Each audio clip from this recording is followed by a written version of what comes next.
Now, who am I introducing next? Who's next? Distinguished guests, the Prime Minister of the Republic of India. By the way, he's from a small country like ours, slow population, but he's become a good and decent man and a good friend. Bharat के प्रधानमंत्री नरेंद्र मोदी 3 दिवसीय अमेरिकी यात्रा पर है। इसी बीच 21 सितंबर को कुछ ऐसा हुआ जिसकी अब खूब चर्चा हो रही है। दरअसल अमेरिकी राष्ट्रपति जो बाइडेन 21 सितंबर को डेलावेयर के विल्मिंगटन में क्वाड समिट के बाद एक कार्यक्रम में प्रधानमंत्री मोदी का नाम भूल गए। Now, who am I introducing next? Who's next? इस दौरान स्टेज पर प्रधानमंत्री मोदी, ऑस्ट्रेलियाई प्राइम मिनिस्टर एंथनी अल्बनीज और जापानी प्राइम मिनिस्टर फूमियो किशिदा भी मौजूद थे। सबने इस घटना को आंखों के सामने देखा। सर्वाइकल कैंसर से जुड़े कार्यक्रम को संबोधित करने के बाद बाइडेन प्रधानमंत्री मोदी को स्टेज पर इनवाइट करने के लिए उनका नाम पुकारने वाले थे, लेकिन इस मौके पर वो उनका नाम ही भूल गए। वो करीब 5 सेकंड तक मोदी का नाम याद करने की कोशिश करते रहे। याद न आने पर बाइडेन ने खुद ही वहां खड़े अफसर को चिल्लाकर पूछा कि आगे किसे बुलाया जा रहा है। इसके बाद वहां मौजूद एक अफसर प्रधानमंत्री मोदी की तरफ इशारा करता है। इस पर मोदी कुर्सी से उठ जाते हैं। इसके बाद एक स्टाफ उन्हें मंच पर इनवाइट करता है। फिर मोदी बाइडेन के पास जाकर उनसे हाथ मिलाते हैं। इस दौरान दोनों ही नेता मुस्कुराते हुए नजर आए, गले मिलते हुए भी दिखे। खैर, ये पहली बार नहीं है जब अमेरिकी राष्ट्रपति जो बाइडेन किसी का नाम भूल गए हो।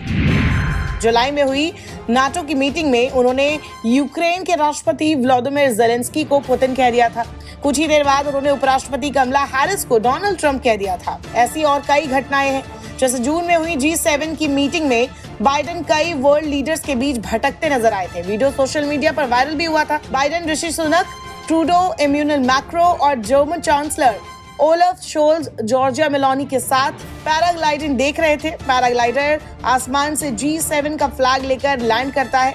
जब वो लैंड करता है तो सभी नेता उसका तालियों के साथ स्वागत करते हैं। इस बीच बाइडेन दूसरी तरफ दूर जाकर किसी और को ही थम्स अप करते हुए नजर आए थे। तभी कैमरा बाइडेन की तरफ फोकस करने लगता है। इससे पहले G7 से जुड़े एक और दूसरे इवेंट में बाइडेन मेलोनी को सल्यूट करते दिखे थे।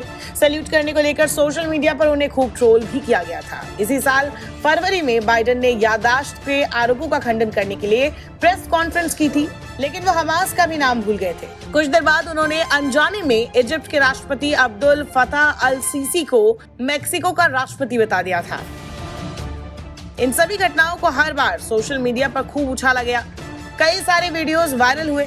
अमेरिका में इस साल राष्ट्रपति चुनाव हो रही हैं। पहले डेमोक्रेटिक पार्टी से जो बाइडेन ही उम्मीदवार थे, लेकिन कुछ महीने पहले हुए डिबेट में डोनाल्ड ट्रंप के साथ बहस के दौरान बाइडेन न सिर्फ पिछड़ते दिखे बल्कि कमजोर, बीमार और झपकी लेते हुए भी नजर आए थे, जिसके बाद पार्टी में ही नेतृत्व बदलने की मांग उठी। बाइडेन की बढ़ती उम्र और कम होती उनकी याददाश्त को लेकर उनकी उम्मीदवारी पर कई सवाल खड़े हुए। इसके बाद उन्होंने 3 कॉग्निटिव टेस्ट भी दिए। इन सभी को वो पास कर गए थे, लेकिन अपनी ही पार्टी का भरोसा वो जीत नहीं पाए। इसके बाद उन्होंने जुलाई में खुद ही राष्ट्रपति पद की दौड़ से बाहर होने का ऐलान कर दिया था और उपराष्ट्रपति कमला हैरिस के नाम को आगे बढ़ा दिया। अब अमेरिकी राष्ट्रपति चुनाव में एक तरफ डोनाल्ड ट्रंप है तो दूसरी तरफ कमला हैरिस। नमस्कार, मैं हूं मानक गुप्ता।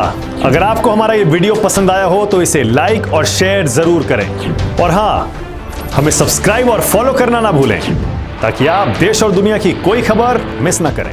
तो जुड़े रहिए हमारे साथ और देखते रहिए न्यूज़ 24।